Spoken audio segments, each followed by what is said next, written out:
VP Constantino Chiwenga is being celebrated nationwide. People are cheering. VP Constantino Chiwenga nemapictures avo ari iconic.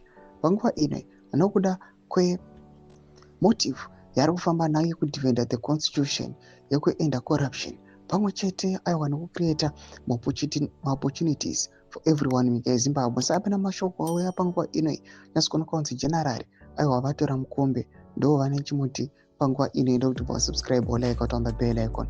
Isaac Makomichi anoposta this picture raVP Constantino Chiwenga aiwa in church okuda nyora achiti Mr Constitutionalist Mukanya General Baba Magunanzi, Mr Integrity at its best, Mr No to Corruption, Mr Soft-hearted, Mr Understanding, the Principal, Mr Hope for All, Mudavano. These are some of the names the people call Vice President Chiwenga. Pavanhu 10 vanosangana navo, 8 vavo vanoda VP Chiwenga kunge mwana wamai vavo. Murume anofarirwa zvake oyu.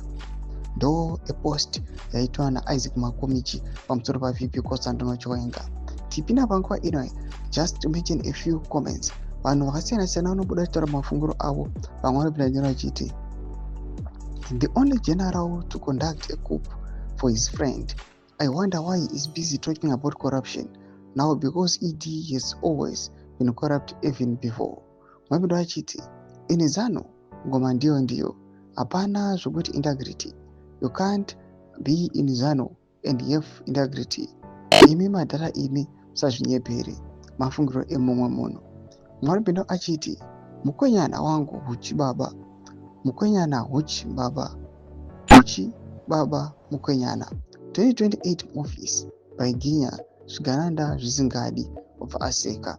Mashoko anobuda achitogwa panguva ino atiri kuona kuti people they are praising VP Constantino Chiwenga awa nemovie yake yaari kuzama kuda kuya achiratidza nekudzidzisa kuratidza gwara vanhu vari kuPeopling Party ZANU-PF kuti aiwa hatingangorarami necorruption beds. Vanhu ngatizamei kuita zvakanaka kuti bato redu rienderere mberi.